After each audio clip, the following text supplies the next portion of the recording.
terrible sexual lyricist.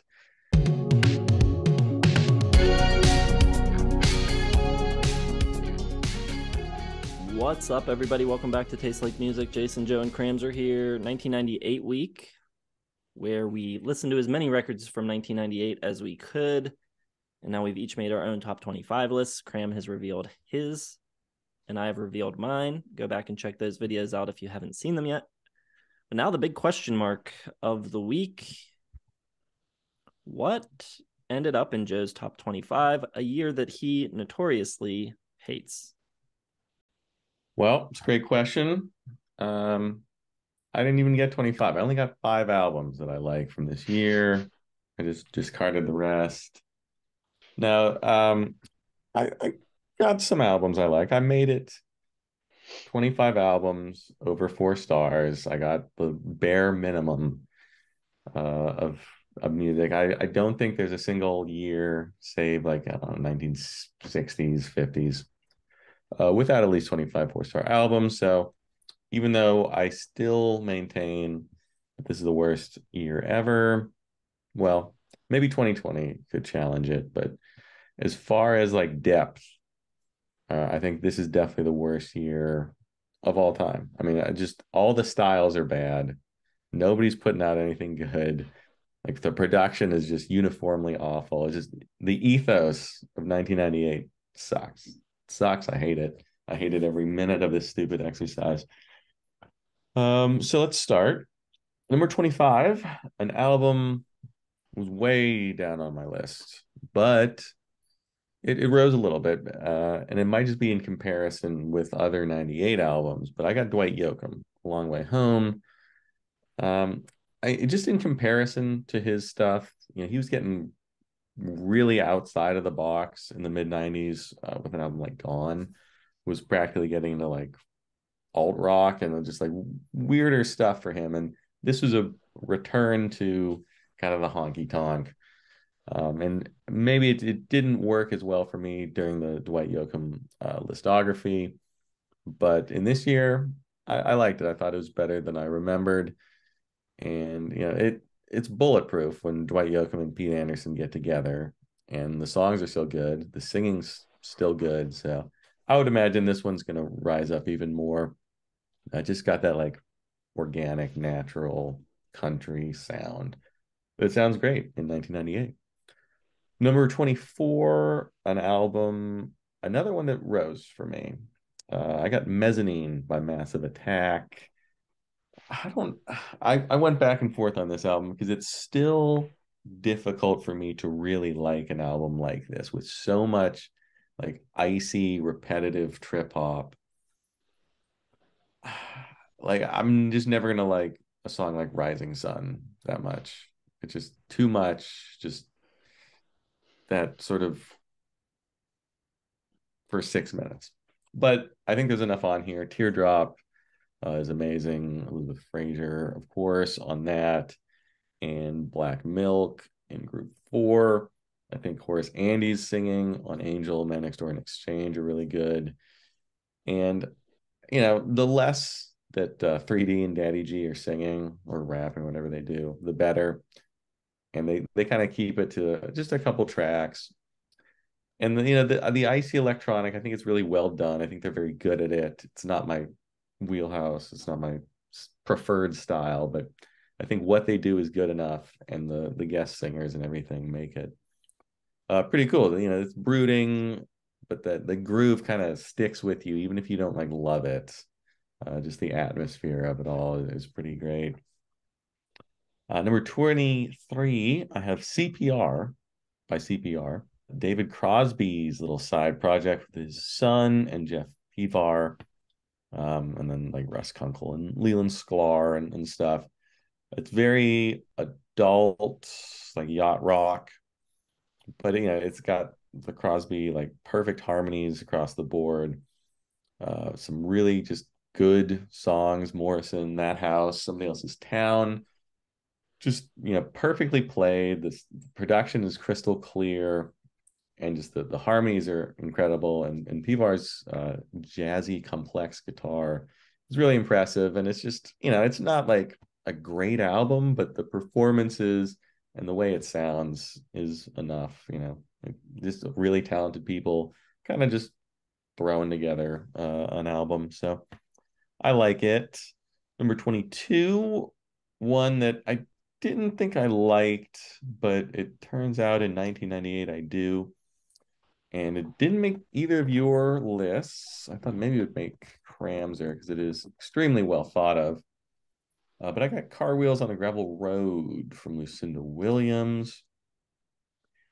And for her and for me, it's really just about getting past the vocals, which I don't know, they're a little like flat or sharp or just off a little bit. And the production isn't as good as you'd like it to be for like a, country kind of Americana, folk, whatever alt country this is.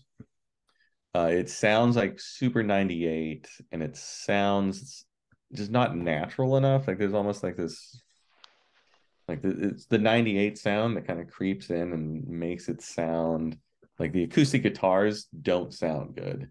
And like you need that on an album like this, alt country. But I think the songs themselves are really good. Performances are really good. Roy Bittan's on here and Steve Earle and a whole bunch of just really talented people. I think it's a pretty good album. It's not as good as what everyone says. Like it's just not. But I think it's good. It's good for 98. Number 21. This is probably my eighth favorite album from them, but I got Queens of the Stone Age, self-titled debut. I like it. It goes on for way too long, but it's got like enough of the Queens of the Stone Age DNA in it. Like you can really see where they're headed on songs like Regular John and If Only. You got like the classic riffs, the stoner kind of vibe, that menace, great bass grooves, that great bass tone. Josh Holmes, just like rich tenor.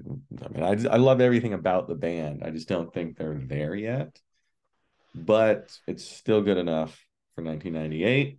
Very Joe picks. A little bit of country in there, a little bit of boring rock with Queens of the Stone Age, a little bit of old man, get off my lawn, return to David Crosby kind of stuff, and then puts mezzanine in there, but like reluctantly. Like this new sound, I guess I'll throw it in there. I think it's interesting that you thought Cram would be the one that might have Lucinda Williams, because I've seen many people guess that I would. I've seen people guarantee that I would have it.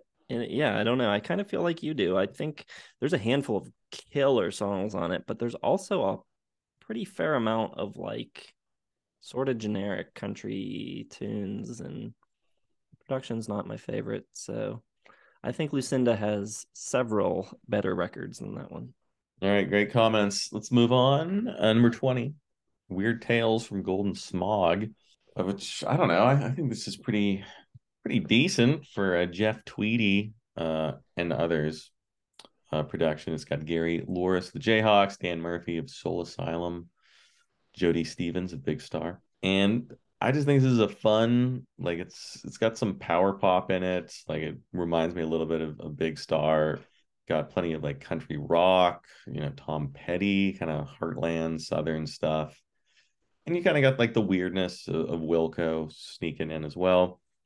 And like it sounds like a kind of just like, hey, we're a bunch of, semi-famous rockers. We're just gonna get together and shit out some album. But I think it works. It's messy, but a lot of catchy, punchy gems. You got enough country in there, enough rock and roll. I don't think anyone's phoning it in. You got like some synth horns on keys, which comes right on the heels of the achingly sincere Jane. And it's just kind of all over the place, and it's a vanity project, but I think it works pretty well. Number 19, I'm going to go with one that was on my top five last time when we did Album of the Year. I got version 2.0 by Garbage. I think the singles just kind of way outweigh the rest of the cuts. I think I'm Paranoid, When I Grow Up, Special, Push It. I think are all really good songs, really good singles. But it's got some misses on there, and like it kind of drags. Like it's 98, so it's too long. There's too many songs. It's got like the electronic elements, and they're mostly held in check. Like they don't overwhelm everything. It's still mostly rock, and I like Shirley Manson's voice a lot. I think she's a very good front woman, and there's nothing like crazy special about this album. I just think it's a solid late 90s alt rock, whatever. It's fine. It's good. Number 18, I'm going to go with Robbie Williams. I've been expecting you.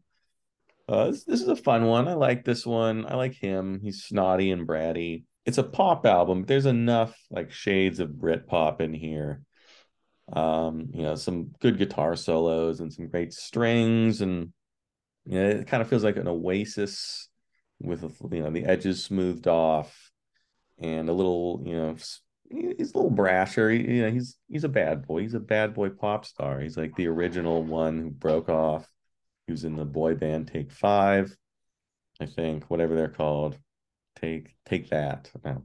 Yes, Take That was the British boy band.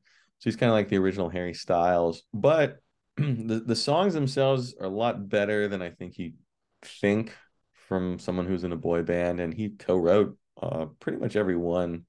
So that was pretty impressive. He's got big giant choruses on a bunch of tracks. Millennium, which was just maybe a hit here. I can't remember. Karma Killer, She's the One. And I just think it's a pretty strong pop album. It's 98, so I had to dig a little bit, but I was impressed by Robbie here. Number 17, I'm going to go with the Divine Comedy, or with their album Fin de Siècle, however you say it. Neil Hannon, who's the lead singer, sounds a lot like Jim Morrison at times. He's got that sardonic wit that fits right in the Britpop tradition, a little Jarvis Cocker in there. But the songs are really weird. Like he's just all over the place, a lot of different instrumentation. And the first track, Generation Sex, is like it's a little too close maybe to like a Pulp, as far as like the trenchant criticisms of like society and everything else. And he's got this kind of snooty, laid back tone. But then it breaks into a song, Thrill Seeker, and he's singing like in this Mike Patton sort of like really low, exaggerated vocal. It sounds like a James Bond theme. Like it's really weird. There's a bunch of like big guitars all over the place, but everything's very theatrical and big, and it's kind of like the soft parade gets a slacker 90s update. And it's not perfect, but it was probably the most intriguing album to me that I heard. New album. Like I didn't even know how much I liked it, but I kept listening to it. So I must have liked it a fair amount, and I could see this one going up. Number 16. Jason didn't really love this guy, but Kramzer loved him. So I'm surprised he didn't get a spot on your list. Mark Hollis, self-titled Mark Hollis. Talk Talk, of course. The only post-rock that could ever reach me was the lead singer of an 80s synth pop band. It was Mark Hollis. And there's just something about his compositions, man. The Color of Spring is so like nothing's happening. Like you can hear the silence between the chords, but it's like every chord he picks, he spent like 2 hours like researching like where to go on each spot. So it's almost mind-blowing that I like it so much because they're so just like empty. But I love his voice, and he's so like the whole thing has this really beautiful like sadness and finality to it. And it sounds amazing. The production is absolutely spot on and perfect. The organic bass, the horns, the drums sound like they're like right next to you. Like you can hear like every little scratch and everything. And it's just it's the work of a true master, even if it's like not my preferred style of music again. I just really think he is like the best ever at what he did. So I can listen to this and just enjoy it for what it is, which is rare for me because I hate almost everything. That is a surprise. I didn't listen to that one. Garbage, I think, is a very classic Joe pick. Robbie Williams, I kind of, I like that makes sense to me when I was like looking at different lists for '98. I was like, Robbie Williams seems like something Joe would probably get into. And Millennium was a big hit here, from what I remember. I think Millennium, I can't picture what it sounds like. I remember hearing Robbie Williams a bunch, but I don't know if it ever really they wanted to make Robbie a big star in the US, and I think the US pretty much said no thank you. Yeah, that's the only song I really remember. I know he's big in the UK, but na na na na na na na na na na. It's actually an interpolation of a Bond theme. You Only Live Twice. Oh yeah, you can hear it big time. Yeah. Hmm. And it's also in D flat major, which is very rare for a pop song. And it has a weird sound, like it sounds odd. And I think that's why. All right, moving on. Number 15. I got one in common with someone finally. I guess I had one with Jason already. Celebrity Skin from Hole. And I think this is definitely Billy Corgan's best work in '98. He did Celebrity Skin, the title track, Malibu, Dying, Petals, Hit So Hard, all co-writes from Mr. Billy Corgan. And those are probably the best tracks. And, you know, Courtney Love, I don't like. I don't like her as a person. She seems like a total asshole. But she's a good front woman. And I think with Corgan's like songwriting help and the production kind of making things really poppy, I think it works. It's very polished, but it just sounds really good. And I think the songs are really good. And I wasn't even gonna listen to this one, but I was like, oh, I'm having trouble here in '98, and I did, and I was like, wow, I can't believe how good this is. So, all right, there you go, Courtney Love. It's the last time I say anything nice about you. Number 14, I'm gonna go with Death, The Sound of Perseverance, and this is probably the first time I've like really, I don't know about really, but first time I was got into like death metal with like the screaming, like the harsh screaming, the entire album. And it always kind of turned me off. Like I always heard about death, and I was just like, I can't take a whole album of just like, but I think there's a lot to like here. The guitar work is phenomenal. Just those winding, like herky jerky, just all over the place riffs. You never know what they're gonna do. The blindingly fast solos, the ultra precise drumming. There's just a lot there that I like that I can get past like the screaming death metal vocals because it's just really good, technical playing.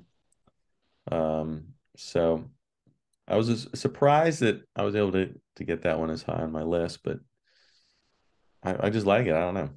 Number 13, In Casino Out by At the Drive-In. This one is pretty good. It's a lot less polished than their next EP, Via, which came out in '99, or Relation of Command, which their big one from 2000. It's just raw, powerful, recorded pretty much live, very few overdubs. And if you're into, post-hardcore and emo, I don't think you can get much better than this. It's just raw, crazy, just all over the place. The lyrics don't make any sense. You never know what the hell they're going to do next. Big stops and starts and winding weird guitar riffs. And it appeals to a particular group, and usually it's not me, but for whatever reason At the Drive-In, it's always been my weakness when it comes to post-hardcore and emo. So gonna make my list, of course. Number 12, maybe a surprise. I got the Dixie Chicks, Wide Open Spaces. Yeah, well, surprising. I think this is easily the best country album of the year. I like their singing. I think there's some great harmonies. Krams is looking at me like most critics wouldn't have this on their list. I think this is a pretty easy, obvious pick.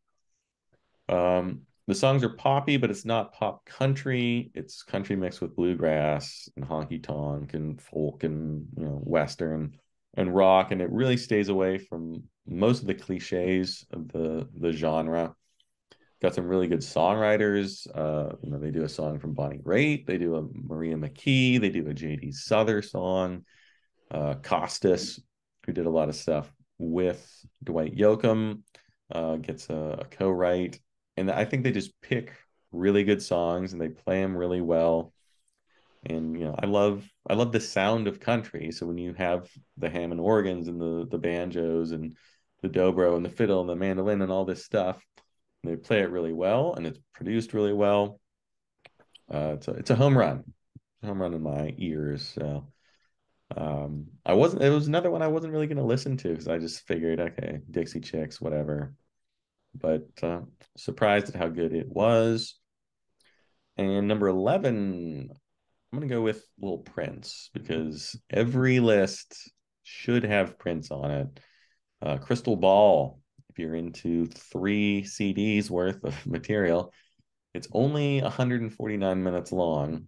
And that doesn't include the 4th album that was included in the box set that originally came out called The Truth, which is a separate album, which is kind of cool. It's acoustic and kind of stripped back, but it has maybe the worst song he ever wrote, called Animal Kingdom. It sucks. It took it right off my list.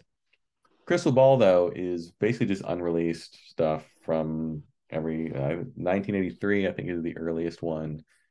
Stuff all the way up to 96. So it is just like it's a couple songs are kind of rough. Chlorine Bacon Skin, which is 15 minutes and a half long, is really tough to get. I really was testing my will to live. But it's Prince, so you got to take the good with the bad. And there's some just absolutely killer songs. Crystal Ball, first track, is absolutely incredible. That's from 86. So it's Prince. It's a smorgasbord, but when Prince is good, he's the best. So you take the good with the bad. And I don't know if I'd recommend like anyone listen to this because it's so like goddamn long. But if you like Prince, you got to hear it. All right. I mean, at the drive-in, classic Joe. I don't know about that Prince album being so high. I love Prince, but that's not a great record. Yeah, I'm okay with some of that. For Joe, Dixie Chicks, I just don't like them at all. That is not my brand of country at all. You have like a soft spot for just kind of like girly country stuff. It's weird. Mm-hmm. I'm glad that we share the celebrity skin pick.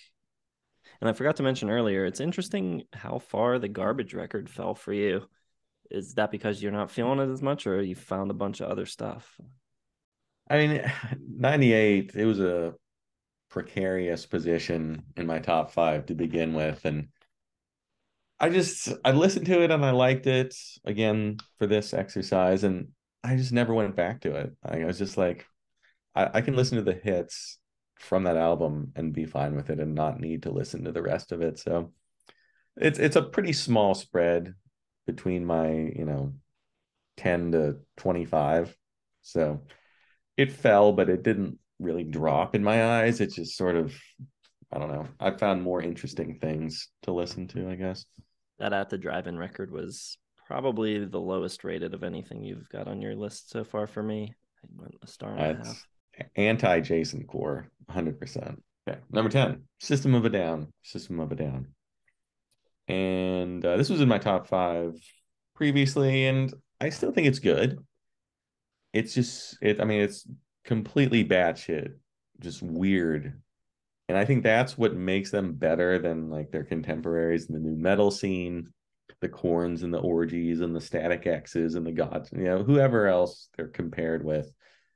They're just so much more interesting to me because Serj Tankian's vocal just insanity. Like he'll do the guttural like and then he'll like mix in this sort of like Arabic kind of flavored little chant or something, like just the things that he brings in from his heritage and the weirdness it's just 1,000,000,000 times more interesting to me than Korn just kind of like sludging their way through. And it doesn't feel like there's any like posturing. Like it doesn't sound like they're trying to fit into the scene or be cool or anything like that. But songs like Sugar and The Devil and Sweet Pea, they're just really cool, really interesting. I can see why people wouldn't like them, but for a debut, I think it's really good. I think they get a little less weird actually on the next album, Toxicity. But I think, all the things that make them cool are apparent here in the lyrics. A lot of anti-war, and talk about genocide and religion and brainwashing and religious extremism. And I think it's just they're brainier and better than anything else in their genre. So I still think it's a good album, even though it dropped to 10 for me.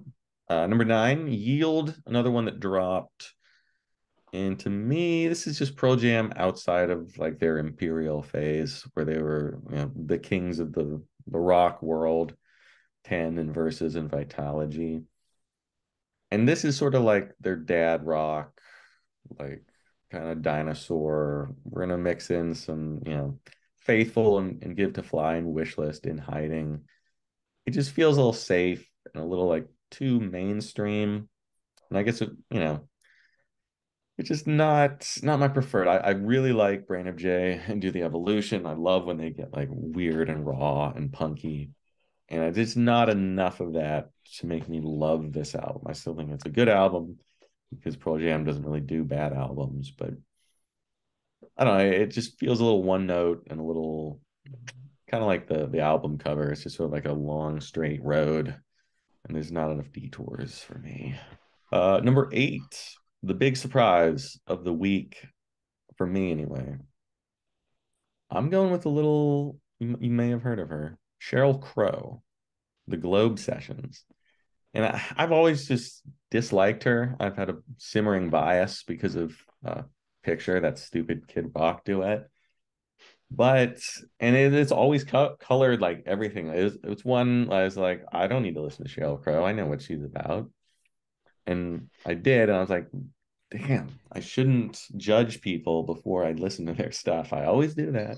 And this is a great album. I think as far as like a roots rock album goes, this is killer.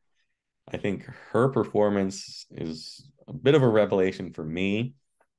She plays like 30,000 different instruments. She's doing B3, Wurlitzer, clavinet, harmonica, acoustic guitar, electric guitar, National resonator, just like all this stuff.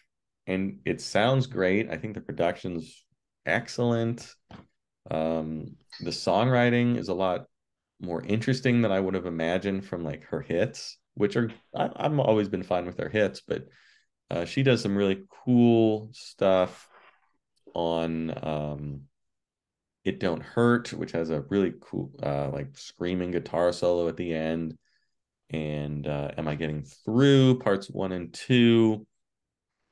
And it sounds great, and she does a good cover of Mississippi by Bob Dylan, which I think she nails. And it does not include her cover of Sweet Child of Mine, which sucks. So that's a good thing. That was a bonus added after the fact, so it doesn't count, which would probably bring it down like almost half a star. But for now, we're still in 4-star territory. So Globe Session, Sheryl Crow, really cool. Definitely recommended. Number 7, a new listen for me, a band I'd heard of them, but I was unaware of their style and what they did. I got Apocalypse Dudes from Turbo Negro. And this is sort of like a glammy punk version of like what The Darkness would do later with like Queen. Like it feels like a throwback. It kind of feels out of place for 98. And it's full of just like body innuendo and like ripping solos and just monster riffs, tons of speed. It's punk, it's glam, it's like hard rock. Like they're just filthy. There's songs, Rock Against Ass, Rendezvous with Anus, Good Head, just like completely like they're Norwegian and they just do not care at all. And it's hilarious. And it's just so much fun. Like it's by far the most fun album I think of the year. Age of Pamperius is like theatrical Alice Cooper, hard rock almost. Self Destructo Bust is like Hives meets Ramones. Prince of the Rodeo is like hyper sped up hard rock. There's like big slide guitars in there. It's messy, but it's just such a big, awesome sound. And then they do something like Humiliation Street, which is just like epic and earnest and almost Neil Young type, like sort of his grunge phase type of rocker. And yeah, I think it's a really, really good album. Still 4 stars. I'm not going to get into 4.5 for a while, but really cool. And I'm excited to explore more from Turbonegro. And number 6, I'm going to go with an album I've mentioned many times. I got the Godzilla soundtrack. And despite the presence of perhaps the worst remake ever in Come With Me, which takes Kashmir and just rapes it as far as I'm concerned, and a pointless cover of Brain Stew from Green Day, and it's exactly the same except for it has like Godzilla roaring in the background. It's just terrible. It's so bad. But this album has new tracks and good tracks from Silverchair, Foo Fighters, Ben Folds 5, maybe my favorite Rage Against the Machine song, Days of the New, Jamiroquai, Fuzz Bubble, song Out There just totally rules. I don't know. I've always thought it's a really good album. Didn't quite make my top 5, but it's a great soundtrack. Terrible movie, great soundtrack. I didn't know if you had the balls to put that on your list, but I knew you were all about it. System of a Down, I can get down with. I don't know that debut, but and you did sell me on the Apocalypse Dudes. I gotta check that out. Sheryl Crow, I did not see coming in. I am a little bit disappointed. I'm confident I would not like that record, so I don't know if I'll even give it a shot. I like the Sheryl Crow. It's a solid 3.5. I think there's some good stuff on it. Dave Matthews still on the board. Is he still? Yeah, I guess he's still in the top 5. I can't imagine he fell from 1 to entirely off the list. But is he number 1? That was arguably maybe the worst album of the year any of us had. It was tough. No, I think I had a Fall Out Boy as my winner, so Dave can't be worse than that. Yeah, I'd say Fall Out Boy is worse for sure. I put the Dave record at 3.5. I listened to it for this, so it's not terrible. I have it at 2 stars. Boo. All right, top 5. Here we go. Number 5, new listen, busting into my top 5. An old familiar face, familiar name. I got Bruce Dickinson with The Chemical Wedding. And this has rocketed up into my favorite thing that he did with or without Iron Maiden after 1988, to be honest. I think it's a little bit more interesting than any of the reunion stuff, Brave New World, et cetera, Dance of Death.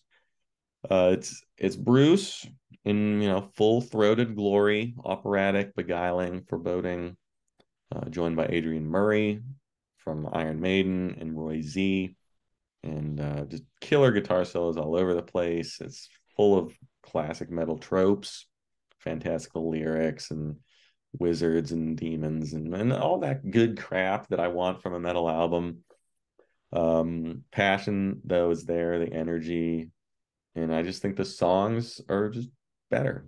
They're just rooted in that classic Iron Maidenness that I like, and I think they don't do quite as well during the reunion stuff. So that was a big pleasant surprise, very close to 4.5 stars for me. Number 4, This Is Hardcore. Pulp. I forget how much you guys enjoyed Pulp. Obviously, Cramser did, since it made his list. Was it your favorite Britpop band, even though you don't like any Britpop? I forget how I ranked them, but Yeah, it doesn't matter. You I think hate. I think I had like 3 of their albums at 4 stars. I have This Is Hardcore at 4 stars. It just didn't Okay. quite. So Pulp kind of transcends, I think, Britpop. And Jarvis Cocker, he's just a great lyricist. He's a great front man. His delivery, his wordplay is impeccable. He's, kind of brash and delightfully offensive at times. He's got that kind of cheek and temerity that we all really gravitate towards. It's a little more electronic and a little less of like the Britpop sound. Um, but I think the songs themselves are still really good. They're a little darker. The title track is pretty dark. The Fear is pretty damn dark. But there's cheeky stuff, Dishes, Tale of Mr. Mom, and The Great Help the Aged, with just some of my favorite lyrics. When did you first realize it's time to take an older lover? And just like kind of pushing and kind of advertising for young people to get with old people, which is great. That's hilarious. It's a great conceit for a song. It's just a really good album, and it's from a really good band, and it's in my top 4. And it wasn't in my top 5 originally because I hadn't heard it yet. So this one sneaks in a new entry, one of 2 new entries so far. Number 3, it's time. Dave Matthews Band. Before These Crowded Streets drops all the way down to number 3, Precipitous Fall. The first album I ever bought with my own money, and I still think it's very good because the performances are just amazing. It's produced by Steve Lillywhite. I think every song is between like 6 and 10 minutes long. Like it's too long, and that is the big knock against it. You could easily lose the last 2 or 3 songs, and it would improve the album. But Leroy Moore's saxophone is absolutely incredible. His solos on Rapunzel, just unreal. I love him. I just love listening to his work. Boyd Tinsley's violin is incredible. Carter Beauford's drum work, impeccable. I can just hone in on the drums and listen to it for 6-7 minutes and be totally fine. Stefan Lassard, absolute whiz kid on the bass. And that just leaves Dave. His singing can be questionable. His lyrics, a little suspect, especially when he sings about sex. He's a terrible, terrible sexual lyricist. The awkward lyrics on Wasting Time are just, it's tough. Like the whole sweat run down your chin, lick my fingertips. Like it's just like really bad come-ons. And if you can get past that, though, everything else is great. Tim Reynolds shows up to play guitar and mandolin. Bella Fleck, Alanis Morissette does some backing vocals. And I like Dave Matthews. If you don't like Dave Matthews, this is like the most Dave Matthews you can get, I think. It's just a lot of jamming and stuff. But I still think it's very good, but still 4 stars.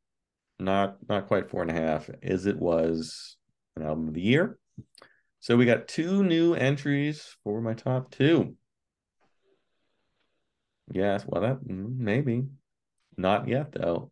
Number 2, we got Tori Amos. I'm gonna go with the From the Choir Girl Hotel. And this is why I have a problem with 98. Like this is probably my 4th favorite Tori Amos album, and it's my number 2 of the year. So and like the Dave Matthews, 3rd or 4th favorite Dave Matthews album. Pulp. Was that my 2nd or 3rd favorite Pulp album?